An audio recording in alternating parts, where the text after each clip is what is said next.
So I'm back at my sewing machine stations and I have my pieces laid out. I actually made 5 with the rust. I made 5 this way with the rust first and the teal.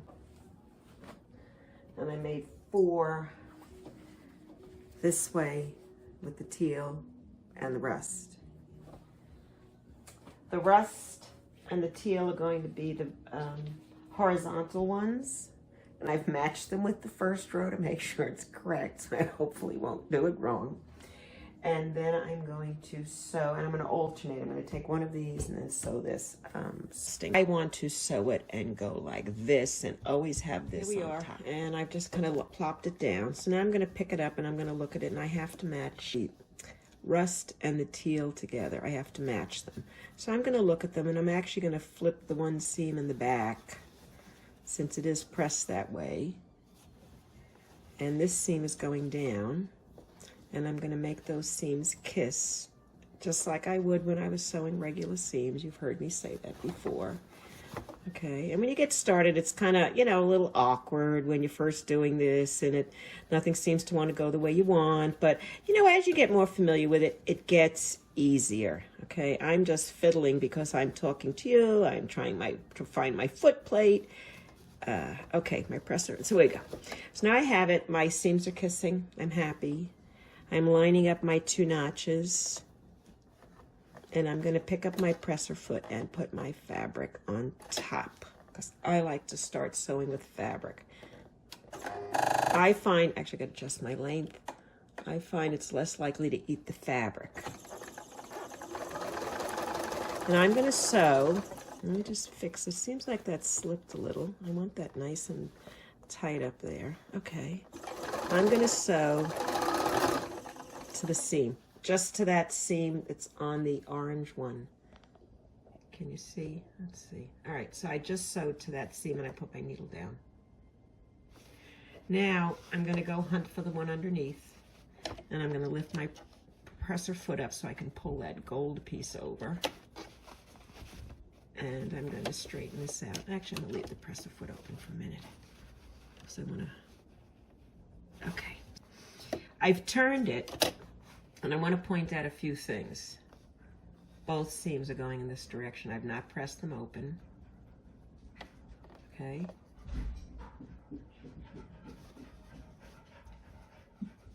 They're both laying flat, and they're kind of, the whole arc, everything is going towards this. Underneath, the gold piece is just about perfectly aligned. Okay. So, and I'm gonna sew that right down. I'm gonna not try to open it. I could care less. It hasn't been pressed in any direction. I don't really care. I'm going this way with it. I've turned the coin, went down the 2 pieces, and I stopped and pivoted. Now I'm gonna do the arc. And so I'm ready to go. So once I get past, though, that seam, and it's down and it's nice, I'm gonna start lining things up the exact same way we did it before. Let me go a little bit further out so you can see now. I'm going to go as we did before, and I'm going to line it up on the seam line between the second and third color in that group of 4, because this is the center seam line, and I'm going to put that notch right on it and make sure the fabrics are straight. Now I had put this fusible on the back to stabilize the embroidery that I did. So this is not going to be as flexible as yours is if you've not done that. If you just have a regular piece cut out, you're going to have a lot more flexibility than I do. So it's going to be easier for you to do. Anyway, I'm going to just kind of hold my finger because I can see that's lined up. And you don't have to sew the whole thing at once. And we're doing exactly what we did before. And if it's not lining up correctly, you could pull it from underneath. Okay, see, that's kind of wonky, so, but look, if I can push it, and I'm not really disturbing that. And again, this is my no pin method. I don't like to pin. I find it takes time. I find I usually end up having to unpin it so I don't hit it with the needle. I find that it just doesn't benefit me. It ends up becoming more of a problem, I guess. So I just picked up the press foot, and I have a knee lift, but the camera's in the way, so I can't use my knee lift. So I'm going to just turn it. And if you notice, look at how nice that goes. See that? It just kind of like, it just, you know, it's not quite straight, but it's almost straight. This kind of works its way out really nicely, and this bends back. And you just be gentle. You shouldn't have to yank anything. So now I'll put my presser foot down that I lined up. I don't know what that sound was. I'm going to go now and line up the other side. Now this is a little different, and I want to kind of show you how I'm going to line it up. Now this piece I'm going to save because I'm going to turn the corner and come back this way when I sew the teal and the rust together. And if you notice, there's a little tail there, so that's about 1/4 inch. So I'm going to want to make sure that I overlap it. Now see, I have this piece here. Now this is the curvy thing that sits together and it connects the two and it comes to a really sharp point. And I don't really fuss about it at all. I don't give it, what I do is I take this little piece here and I fold it so it's 1/4 inch on each side. Just like that. I fold it over and then I hold it. I come down over here. Can you see? And I'm just going to look, see the way that little tail lines up with that little tail? Can you see that? Look. Let's see. See underneath, that's the piece that's sewn that I'm going to go around. And now that I've folded this in half, it's kind of like they kind of fit in the two little folds together. And that's where all the fabric is going to meet. And I'm going to give it a gentle pull. Let's come back. Okay. And I'm going to straighten this out. But I don't think I need to lift my presser foot up. Look at this. This is going pretty good. So I'm going to go right to that seam. Nothing wrong with sewing a few stitches and then stopping. And then I'm going to go from underneath and pull this a little just to keep it lined up. Okay, now when I get this far, I'm going to let this drop because remember the way we did this seam before? We let it lay flat. I'm going to lay it flat while I go underneath and even this piece out. You see that, how it's even now? Right there, it's lined up. And this is flat, and I'm going to sew right over to the corner, to the end. And stop right there. And then I'm going to pick my presser foot up, and I'm going to turn this rust-colored piece at the bottom so it's straight. And I'm going to take this piece, and well, hello, it matches up. Oops, I put my presser foot down. And I put it together.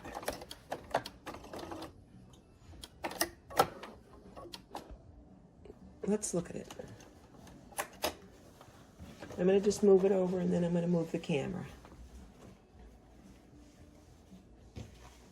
Okay.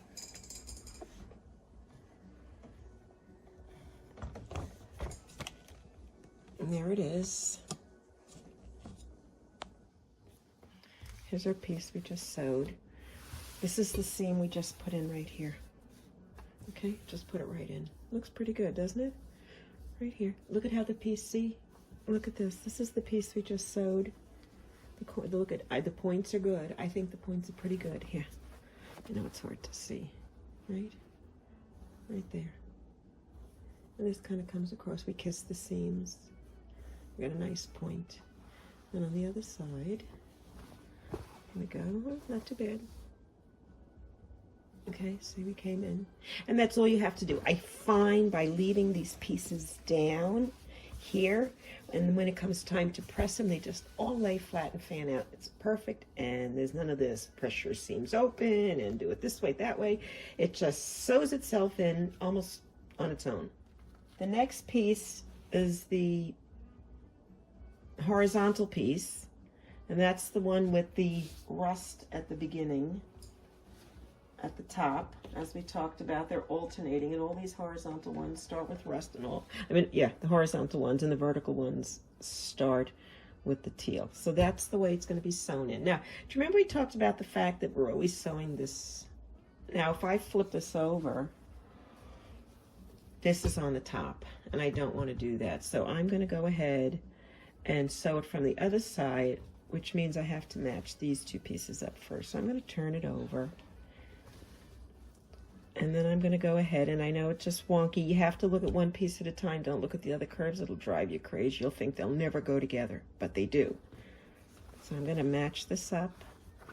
Remember, I'm going to try and get those seams to kiss. So if this one's, I'm going to make this one go one way, and I'm going to make this one go the other, and I'm going to put that teal and rust seams together so they kiss, and I'm going to line this up, and then I'm going to go to the sewing machine.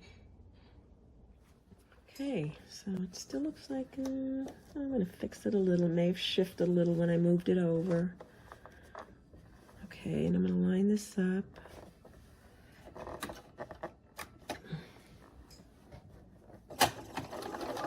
And again, I'm just going to sew to the seam line. I'm not even paying attention to this seam.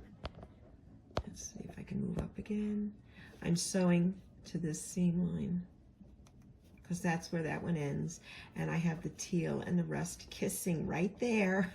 So that's where I need to turn. Doesn't matter what's here or how far off I am, because when I sew, it's going to be irrelevant. I'm going to go right across. So I'm going to pick up the foot, and I'm going to go find the bottom piece and swirl it around so it's kind of sort of straight. And I'm going to take the top piece, that's the curvy thing in the white, and I'm going to lay it right down. Now, if you notice, this is automatically turning the way I want it to. See, there we go. That's exactly where I want it. So I'm going to just put my foot down, and I'm going to stitch to my finger and stop, because now I'm past the seam line. All that weirdness is gone. I just have a straight shot around the shape. And we've done this I've done it 142 times at least. So I'm going to go match it up with the middle seam as we've done before. It's nothing new. We know this. I'm going to hold it. And I'm going to get underneath just to see where this is and put my finger there. You know, there's a lot of different ways you can reach it, but always make sure that the underside fabric is matched up, because sometimes if you don't see it, it could be further off than you think it is. It may not be just right there. So keep checking. I mean, if you're a little off, it doesn't matter, but if you're more than 1/4 of an inch off, it's going to matter. All right, let's see if I can get it a little better here. Let go. See, but it actually lines up. It's not a big deal. And if I go underneath, see the little bit of that salmon color? I'm going to go like this. It disappears. I know the seams are perfectly lined up. I stopped right in the middle. I'm going to go hunt for my next section. Do you notice I do this a section at a time? I don't worry about how this is curving until it's time to look at it. I've picked up my foot just to release the fabric pressure. And I'm going to go ahead and do like I did before and line those little tuck tail things together, because they all kind of do go. I know it's a little dark, it's hard to see, but they do kind of fit together. See, look, it's right there. Okay, right? And I'm kind of coming in this way, because don't forget, this is curved, this is straight. Now, if you want to be really careful about it, what you can do is turn it again and match these two seams up and let them kiss, which we would do anyway. Let's see, this one's going that way, so I really want to push this one over. But that's sewn in place, so I'll do the back one. It doesn't matter which is turned which at this point. And don't forget, this piece we're just folding in half. See, it's laying there, you go, oh my God, how do I sew it in? It doesn't. Just fold it. Just fold it and slap it down. It's no concern, it's going to be fine. And I've got that seam tucked in, and there's my sweet spot. I'm going to go back underneath. I'm holding this for all I'm worth. And I'm going to come back over here, and I'll start work my way around.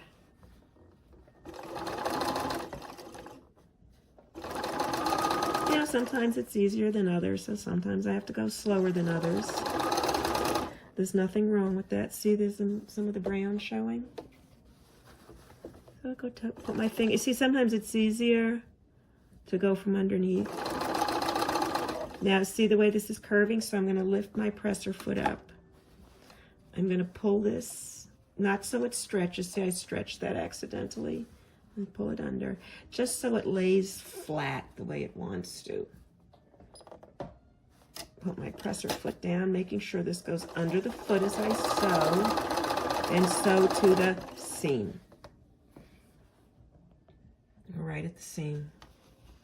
Pick up my foot, turn the rust colored over, look at the teal, or a little off. The rust is a little shorter, but as long as I can get within that 1/4 of an inch, I'm okay.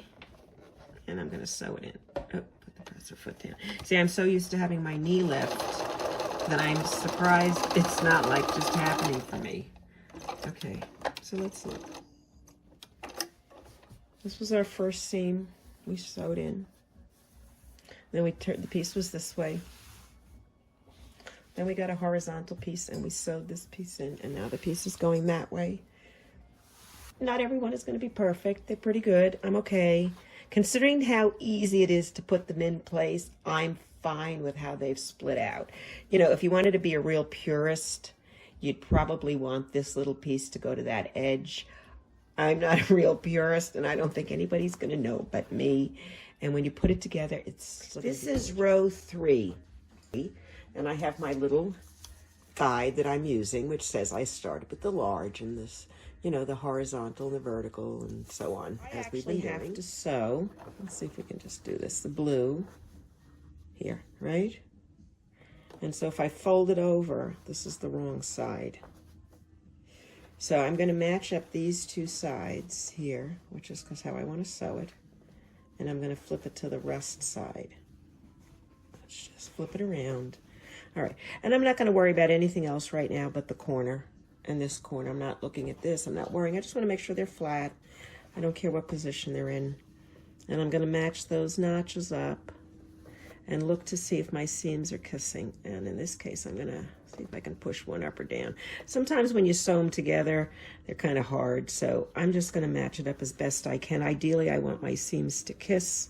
I'm making sure my little piece back here is folded over as we've talked about. Get my seams lined up, get my little piece pushed out, put my finger there, and just for safety, I'm going to line this seam up because this should be straight across on that seam line, matching up with the seam line right there. Because then you know it's straight. And even if it's a little wonky on this over here, it doesn't matter because you're going to sew it. All right, the seam lines are matched up. Let's just make sure. Yeah, I'm good there. I'm not worried about the seam line here. These are curved. They're not going to line up necessarily. I mean, they should in a perfect world, but it's more important that this lines up along the bottom. Okay, get it under there.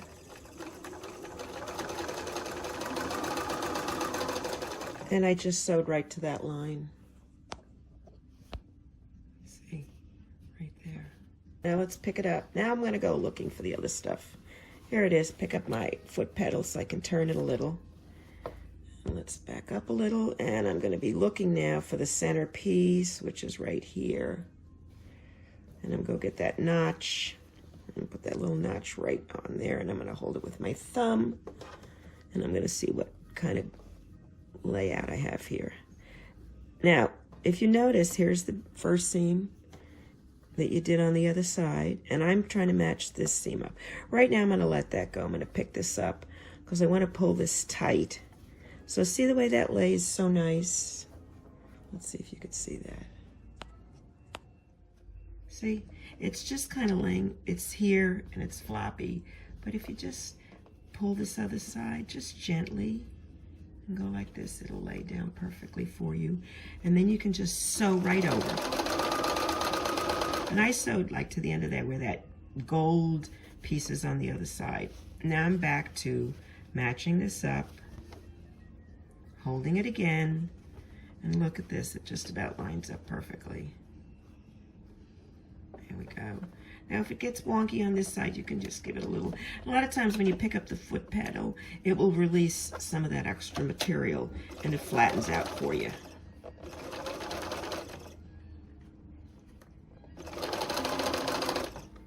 Now that's a little foldy, so let's just kind of, sometimes if you pull it from the back, it's easier. We've done this before. You should be a pro at this by now. And if you're not, you haven't sewn enough. I've sewn 160 something of them. I'm getting really good at it.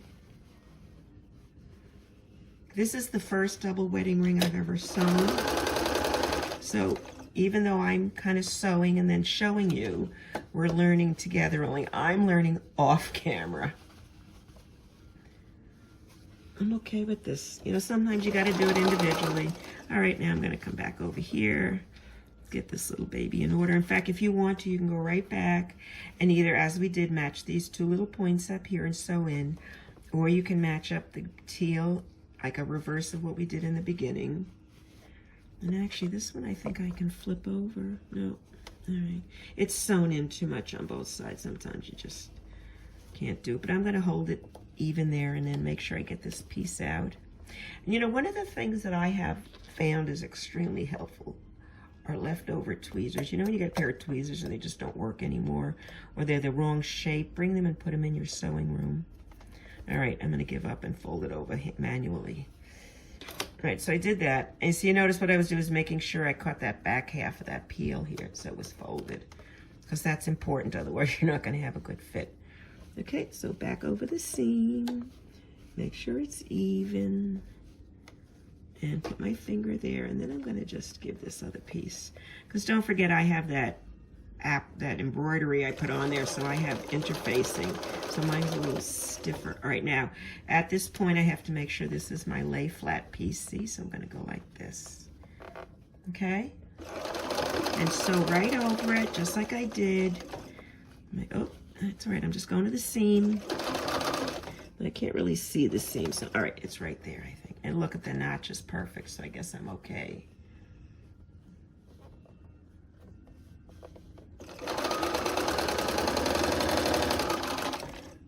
All right, now I've sewn in the third side, and we'll go look at it. Okay, looks pretty good, I think. I'm gonna look up here. This is what this, now, you know, you may be a purist, okay? This is how it's fitting. You know, is it exactly to the end? No, this one is.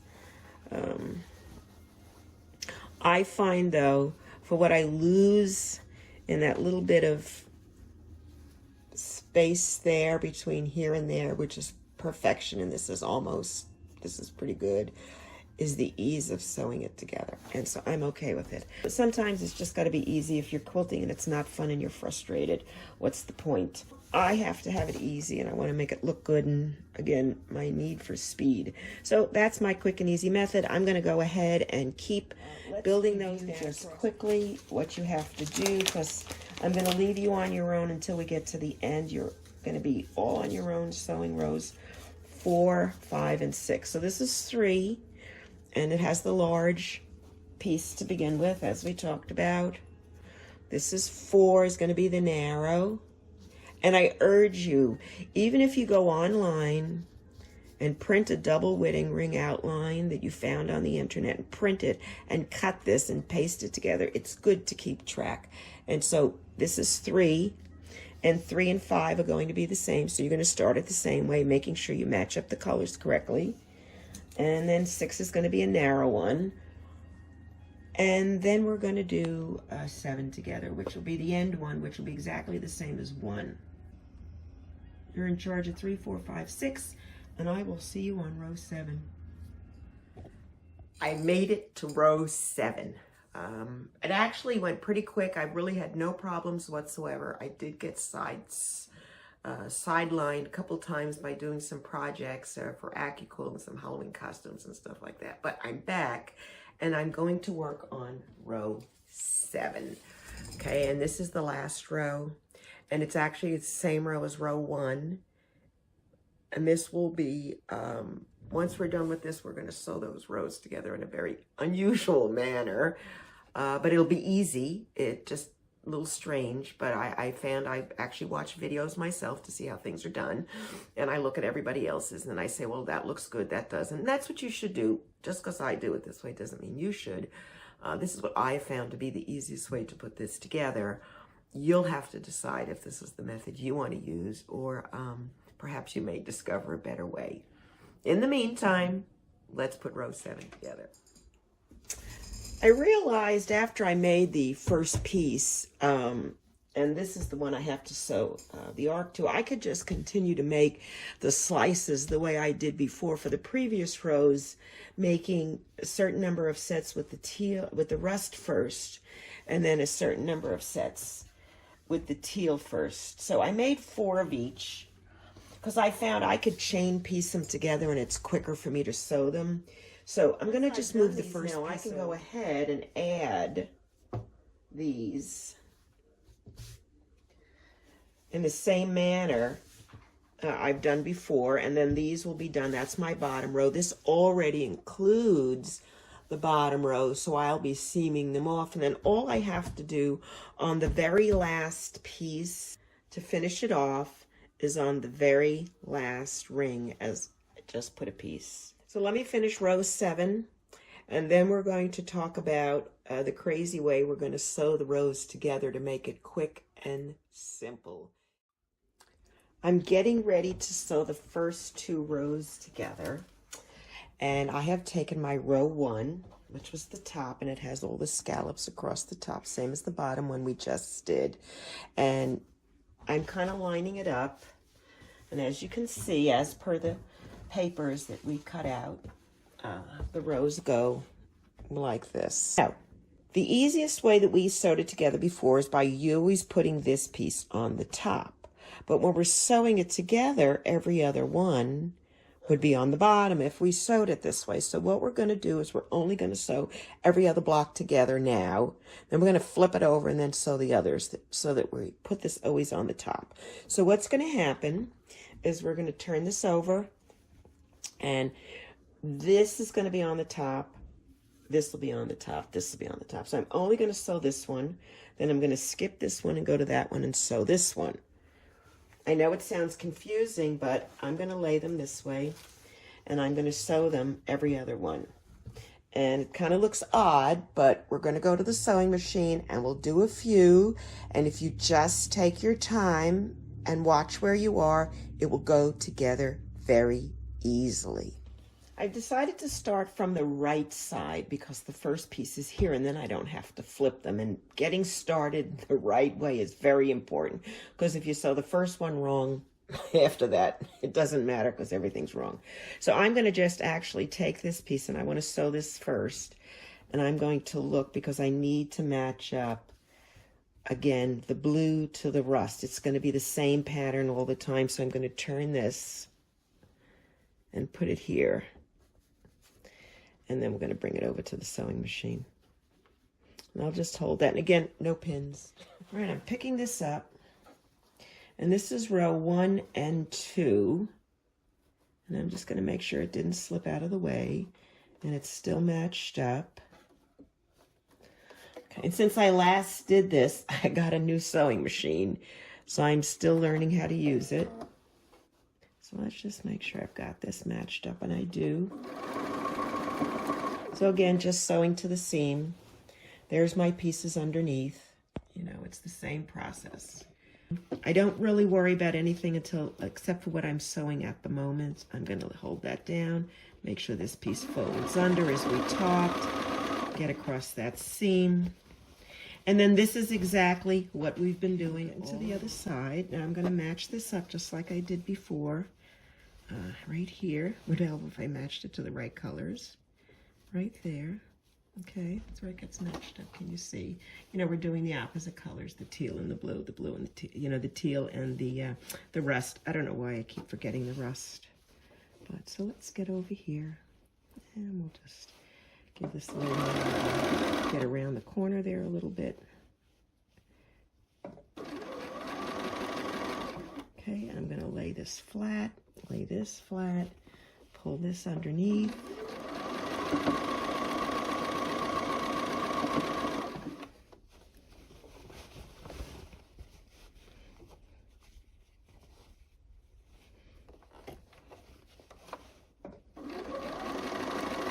Now, when I get to this piece right here where that seam is, I'm going to cut it off. I'm not going to continue sewing. I still have the quilt is here. Let's back up so you can see. Okay, so I did one. This was the first piece. I've sewn them together. Okay, I've got the seam going in here. But I'm not going to do the next one because the next one, if you can see it, I'll get back up. That's about as far back as I can go.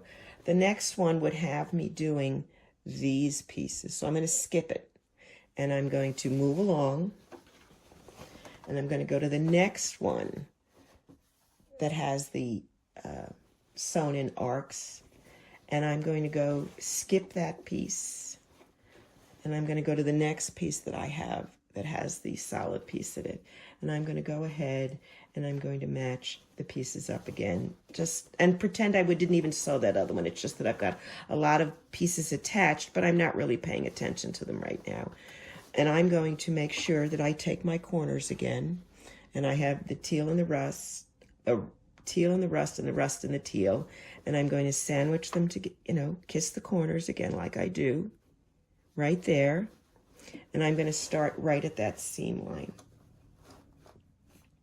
Put my foot pedal down. Right there. Let's just get my needle down, get myself started.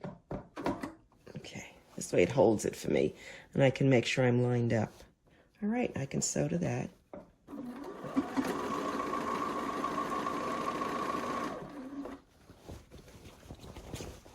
And again, I'm going to, same technique, nothing has changed. We're going to make sure we fold this piece in flat when we sew. Let's look. All right, we're making our pieces flat. There's not really anything changing in what we're doing. We just have a lot more, pieces floating around on the side that we have to make sure we don't sew into anything or we don't double it up. But the sewing is the same.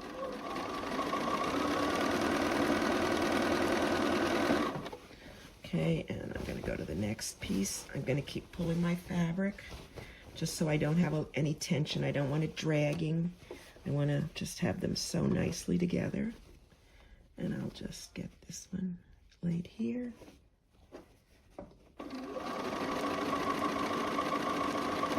Okay, and let's move around. And let's go back. Now I'm back to the teal and rust and teal. And I'm going to sandwich the two together so the seams kiss. I'm a big one for kissing these things. Let's see. All right, get this one in. That one. These two nest beautifully together. Well, am I a happy camper? Okay.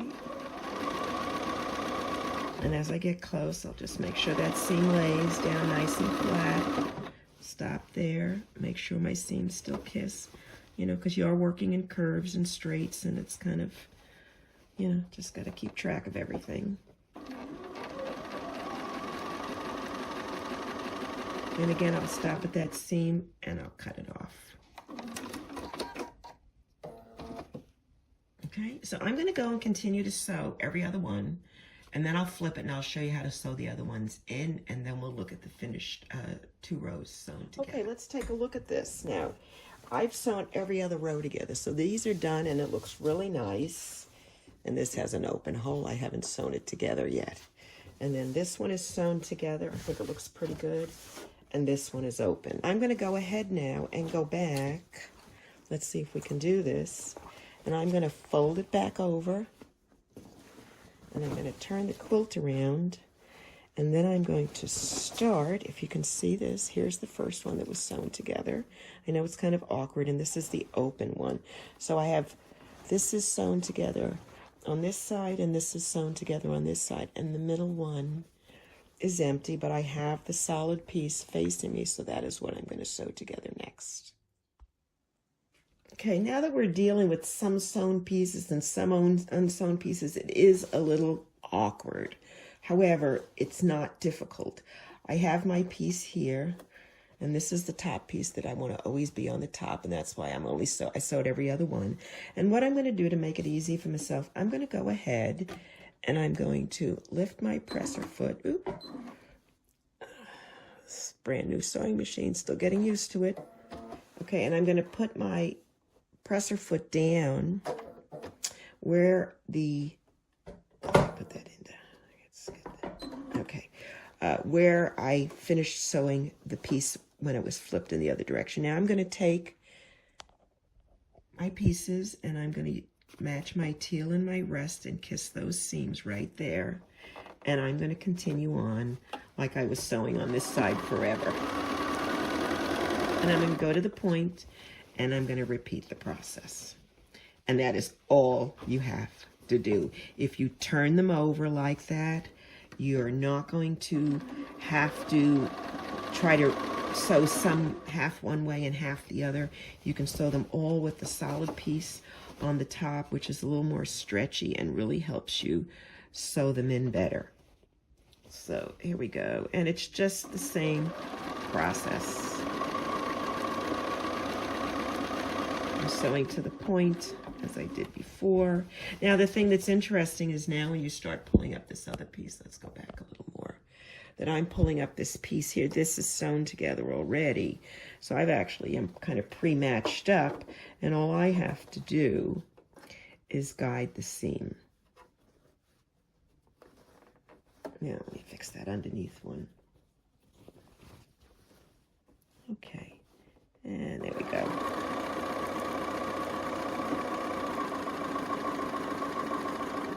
And look at that, it sews right in to that next piece. And actually, this seam looked a little short. That red is just a little, there's hardly any, if you look, there's hardly anything caught. So I'm gonna just gently go over it a little bit.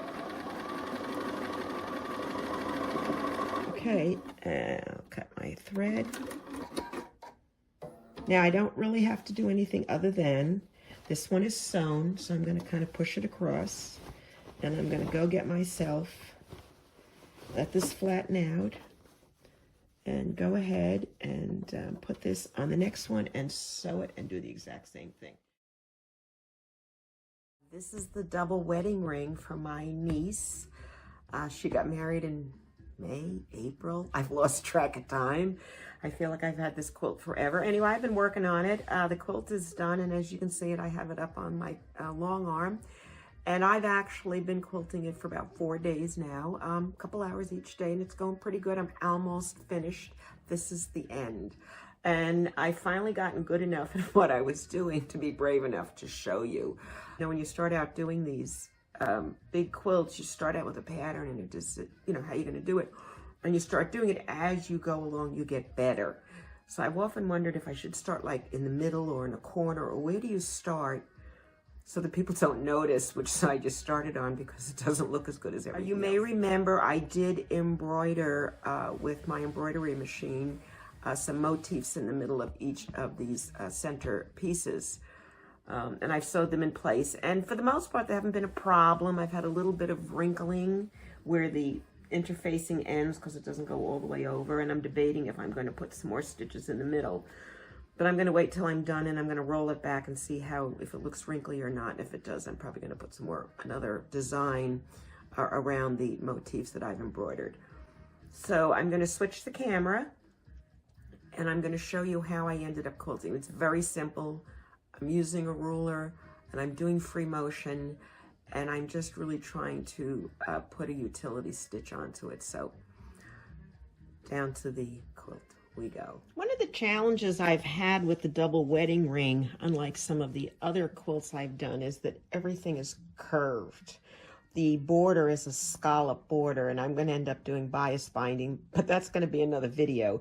But because it's kind of rounded, and because my batting is kind of like chewed up on the sides here, this was the end of one side of the bolt I had, so it's kind of chewed up a little, if you see. So it's kind of hard to keep it even. So I've actually been taking a little ruler, and I'm just lucky enough to have it measure 6 inches from the edge of the fabric to here. So I've been trying to straighten it out as I go. I'm having a little wrinkling, a little bit of problem, but as long as I've been finding, if I'm tugging it and kind of keep spreading it out, I'm doing okay. And the excess is being taken up. It's like an ease, you know, it's easing into it, which is what I'm trying to do. So there's no big folds anywhere, and it's just kind of, you know, even all the way around. So I've been using a ruler, and I've been doing free motion. And just to kind of give you a sense, well, let's see if we can get here. All right, so this is a good one right here. I've been really outlining these with a ruler, and I've been doing it because I have one color in here, and it's a very, very soft, almost a green color, and that's the stuff that's on the embroidery. You know, these are the embroidered pieces. If you remember, I did a little embroidery on the machine, so that's already sewn on the center piece. And see, I'm getting a little wrinkling here, and I'm going around, and I'm going over each one of these to hold them down, and then I'm doing a little swirly thing in the middle here. And so far, all I'm doing up here is bordering it. And I'm going to finish it that way, finish it, get it all down, and I'm going to roll it back in on the other side and kind of look and see if I'm happy with it before I take it off. I am going to, because I'm at the end, it's always a little wonky. And I do have my clips here to hold the quilt in place, and I am going to just solder that in with the ruler. I find what also happens when I'm using the ruler on this, even though I have curved pieces and stuff like that, it really helps me even out the looseness, I guess, for lack of a better word. So I'm just actually boxing it in now because I'm going to still do this end piece. And that's just kind of been my pattern. I've been boxing in the cornerstones that I put on. And then I'm kind of zigzagging around, going back and forth and putting the pattern in. I'm still on this piece up here. So I hope you can see. I've sewn down the one side, and now I'm going to freehand up and then come back with the ruler, okay? So hopefully my arm won't be in your way. Can you see? Good. Okay. And I'm just trying to follow the seam line across and up. And it's not going to be perfect, but that's what handmade is all about. So I'm not going to beat myself up. Oh, my little grippies are in the way. All right, and I've come to the end. So now I'm not really good at sewing curves freehand, so I'm going to use the ruler, and even though it's a straight ruler, it works for me because I can move it as I go. So I don't know if you could see that, but I apologize. I can't hold it the other way and do it better. As I get over there, I think you'll be able to see it a little better. But I'm actually turning the ruler as I go, and I'm resting that foot on it. And it really helps guide me, so if my hands get shaky. Now, it's not perfect, but you know, it's really not bad looking. And then I have to put my little swirly in, which is just the design I came up with.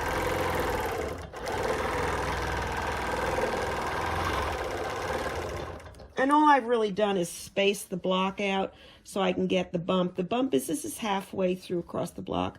So I come out to the bump there and out there, and it kind of makes it even. Okay? So I want to pull this down a little. I've got a little gathering there. And I find this is actually sometimes good to just help me even some of it out. Go across, and I'm going to come down this side.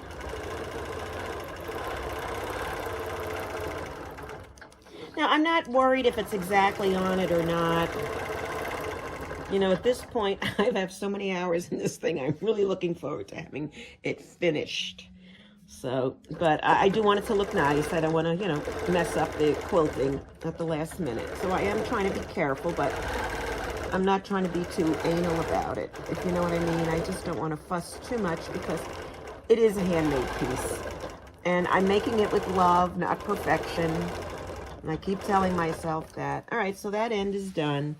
And I haven't sewn this one piece across here, so I'm going to go across. And I always use my ruler. I know some people and some of my friends are very particular about over sewing on seams.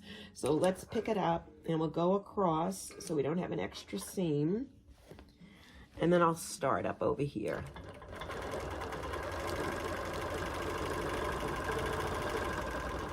And if you need to, put the needle down, reposition.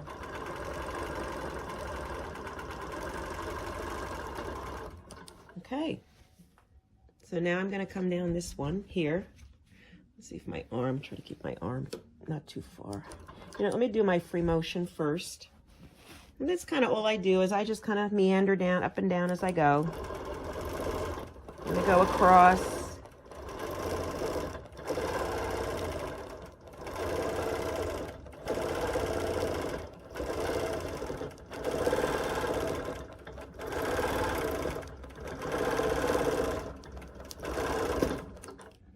anytime I get to the cornerstones, as I said, I stop because the color blends pretty well. My thread blends with these, but it doesn't really blend with these. It shows up.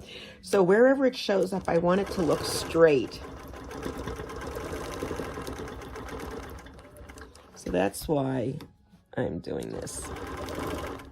Oh, I hit the end of where I'm at, so I'm going to go back over this way. And just go across. And I'll go back up this way.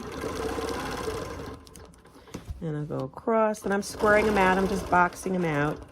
Okay, now I did go the zigzag that way, so I'm going to do the zigzag up this way, and then I'm going to outline both of the arcs and then put that little swirly thing in the middle. I'm going to go up and over, and I really got to stop to get points. Otherwise you have round, and I may be going over a little, but you know, hey, such is life. I'm not beating myself up. I know I keep saying that, so I must be. All right, get to there, stop. Get my ruler. I'll finish this one off. And actually now I'm going to come down this side.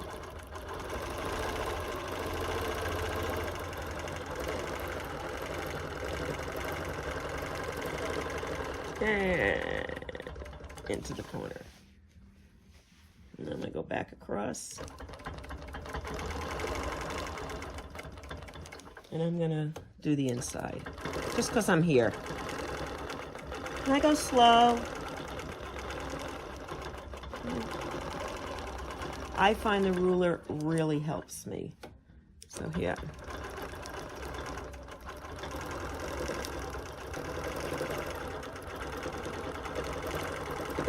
It's almost like forces me to be in the right place. All right, so what I do is I actually come up to here and then I cut across and go over the seam and come back. And it's just a random design to fill the space.